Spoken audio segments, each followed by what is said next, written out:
अगर आप इंट्राडे या निफ्टी ऑप्शन ट्रेडिंग में लॉस कर रहे हो तो प्रॉब्लम इंडिकेटर में नहीं, प्रॉब्लम है गलत जोन में ट्रेड करना। इस वीडियो में मैं आपको VWAP प्लस CPR का एक सिंपल सेटअप सिखाऊंगा जो सिर्फ ट्रेंडिंग ट्रेड को देते हैं और फेक एंट्री से आपको बचाते हैं। वीडियो को एंड तक जरूर देखना क्योंकि लास्ट में मैं आपको वो बताऊंगा जहाँ पे 90% ट्रेडर पैसा लूज कर देते हैं।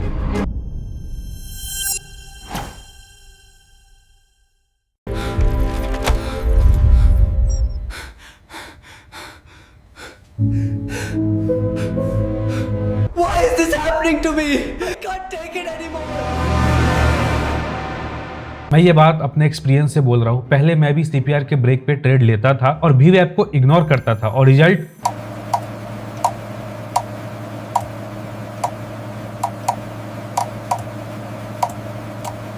Continuous loss. मुझे बाद में ये समझ आया कि प्रॉब्लम स्ट्रैटेजी में नहीं थी, प्रॉब्लम थी रॉन्ग जोन सिलेक्शन में। मार्केट को समझने के लिए सिर्फ एक सिंपल रूल आप याद रखो,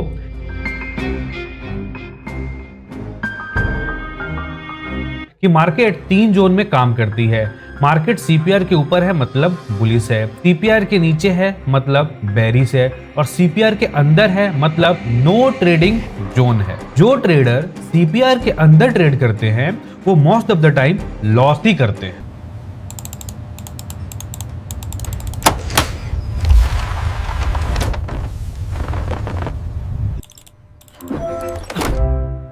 अगर मैंने मिकफिटॉन चैनल को पहले सब्सक्राइब कर लिया होता तो आज मुझे ये लॉस नहीं होता। CPR का काम है डेली बायस बताना और VWAP का काम है फेयर वैल्यू और कंट्रोल बताना। जब CPR और VWAP सेम डायरेक्शन में काम करते हैं तब एक हाई प्रोबेबिलिटी ट्रेड मिलने के चांसेस होते हैं, या आप ऐसा कह सकते हो कि वो एक हाई प्रोबेबिलिटी ट्रेड होता है।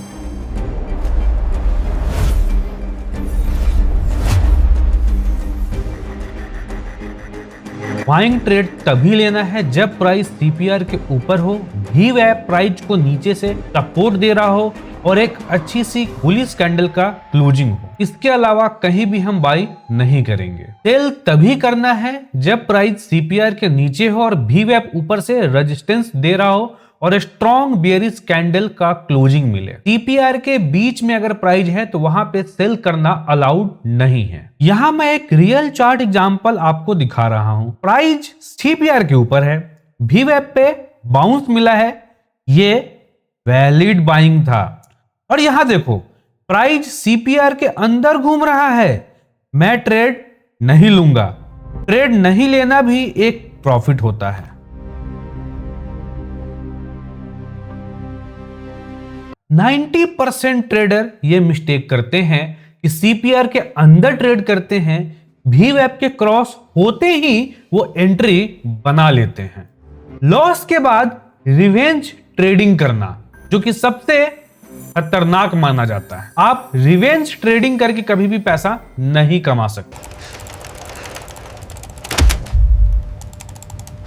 अगर आप ये 3 चीज को इंप्रूव कर लोगे तो रिजल्ट ऑटोमेटिक आपको दिखने लगेगा। मैं कोई फेक क्लेम नहीं करता। इस VWAP प्लस CPR स्ट्रैटेजी की एक्यूरेसी ट्रेंडिंग डे में 70 to 75% अराउंड होती है। रेंज डे में मैं ट्रेडिंग नहीं करता बिकॉज कैपिटल बचाना भी ट्रेडिंग का एक पार्ट है। ऑप्शन स्कैल्पिंग के लिए मैं इस सेटअप को 5 मिनट के टाइम फ्रेम पे यूज करता हूँ। आपको सिर्फ एक डायरेक्शनल ट्रेड लेना है। 5 से 10 से 15 minute max to max 20 minute इस ट्रेड को आपको होल्ड करना है और दिन में मैक्सिमम 1 या 2 ही ट्रेड लेना है। दिन में से मेरे कहने का मतलब है ट्रेडिंग आवर्स में सुबह 9 बजे से लेकर के 2:30 बजे के बीच में मैक्स टू मैक्स 1 या 2 ट्रेड ही आपको लेना है और उस ट्रेड को कम से कम 20 मिनट 15 से 20 मिनट आपको होल्ड करना है ताकि आपका टारगेट अचीव हो और एक अच्छा खासा प्रॉफिट आप घर लेकर के जा सको। और हाँ, सबसे इंपॉर्टेंट,